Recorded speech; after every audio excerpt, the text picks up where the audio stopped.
Whoa, okay. So this whole Ethan Yao situation, right? Rampage. Losing $600,000. That's a lot of money to just like disappear. It really is a stark reminder of the very real risks out there, especially online. And okay, this was sports betting, right?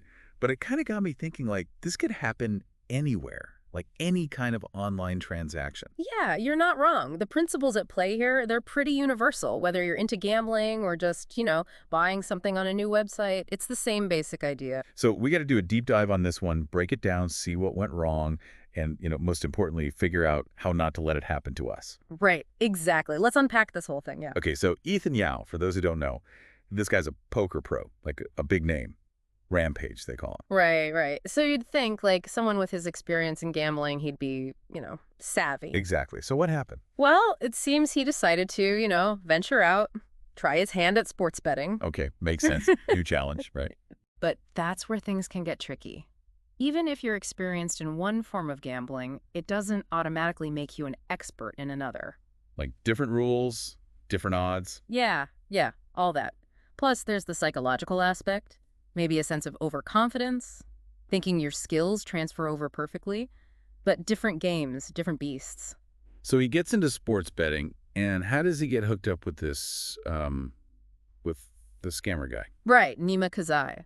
This guy claims to be an agent for a, quote, reputable bookie. Reputable, of course. That's what they all say. Exactly.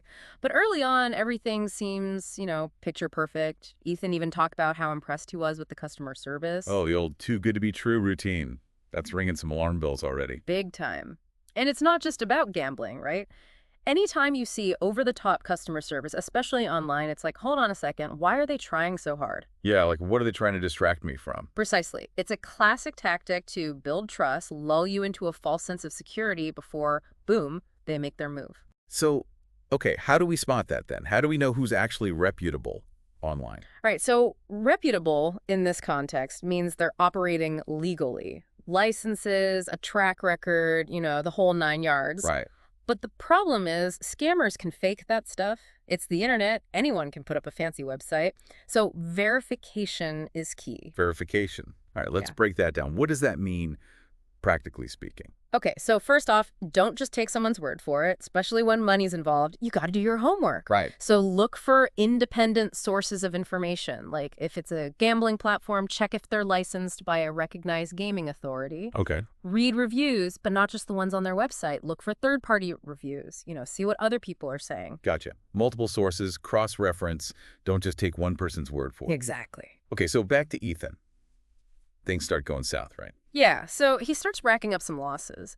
And we're not talking about, like, a couple $100 here. This guy's down over $600,000. Yeah. 600,000. I mean, how do you even wrap your head around that? It's hard to imagine, right? And this is where the psychology of it all really kicks in. You get this thing called chasing losses. Chasing losses. Yeah, it's this urge to, win back what you've lost. And it can lead to really risky behavior. Like you're already down, but you think, okay, one more bet, I can make it all back. But it's often a slippery slope. It's like you're digging yourself deeper and deeper into a hole. Exactly. And it's not just logic, right? There's a huge emotional component, the pressure, maybe even desperation. It can cloud your judgment. You're not thinking straight. So Ethan's down big, and then he tries to pull out some money. Right? Yeah, like 37,000, and boom, radio silence from Kazai. Gone. Oh no, that's a classic, isn't it? Textbook scam move. Anytime there's a sudden communication breakdown, especially when it's about money, that's a massive red flag. Like the curtain's pulled back, you see the truth of what's going on. And I mean, at this point, you'd think, okay, cut your losses. Yeah. Right. You'd think so. But get this, Ethan, he keeps betting. Wait, seriously? After all that? Yep. And his debt balloons to, get this, $139,000. He's like doubling down on a bad hand. I don't get it. I know, it's hard to understand from the outside. But there's a lot of psychology at play here. Denial, for one. It's tough to accept you've been scammed, especially when it's this much money. Yeah, you don't want to believe it. Right. And then there's this thing called the sunk cost fallacy. The what? Sunk cost fallacy. Basically, it means we feel like we have to keep investing in something, even when it's clearly a bad idea, because we've already put so much into it. Oh, like, I've come this far, I can't give up now. Exactly. And with gambling, there's also that sliver of hope, right? That, maybe just one more bet, things will turn around. So it's like this perfect storm of bad decisions and psychological traps. Pretty much. And that's why it's so important to recognize these patterns, to understand the psychology behind scams. So, okay, big picture. If we're going to, sum up the biggest red flags from this whole Ethan Yao situation, what are we looking for? All right. Number 1, too good to be true. Guaranteed wins, crazy high returns, that super slick customer service we talked about. Anything that seems too perfect, it's a warning sign. Gotcha. Number 2, verification. Always do your research. Look for licenses. Check independent reviews. Don't just rely on what they're telling you. Don't be lazy, basically. Right. And lastly, trust your gut. If something feels off, if something seems fishy, it probably is. It's like that little voice in your head, right? Listen to it. Exactly. Better safe than sorry. And Easton, he also called out those poker influencers, with their promotions and stuff. That was kind of cringy. Yeah, he wasn't holding back. But it's a good point, right? Probably. It all ties back to being a critical thinker. We can't just blindly trust everything we see online, especially when it comes from people who, are getting paid to promote something. Influencers, man. Yeah. Gotta take it all with a grain of salt.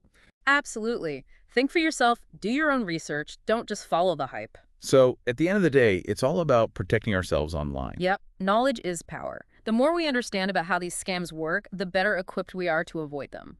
Okay, so, quick recap. Red flag number 1, too good to be true. Red flag number 2, always verify, don't be lazy. Red flag number 3, trust your gut. And remember, this isn't just about gambling. This applies to any online situation where trust and money are involved. Shopping, investing, you name it. So, next time you're online, think back to Ethan's story. What can you learn from his experience? How can you apply those lessons to your own online life? Stay safe out there. And if you've got any stories of your own, any close calls or, things you've learned, share them. We can all learn from each other. Stay vigilant and keep those wallets safe.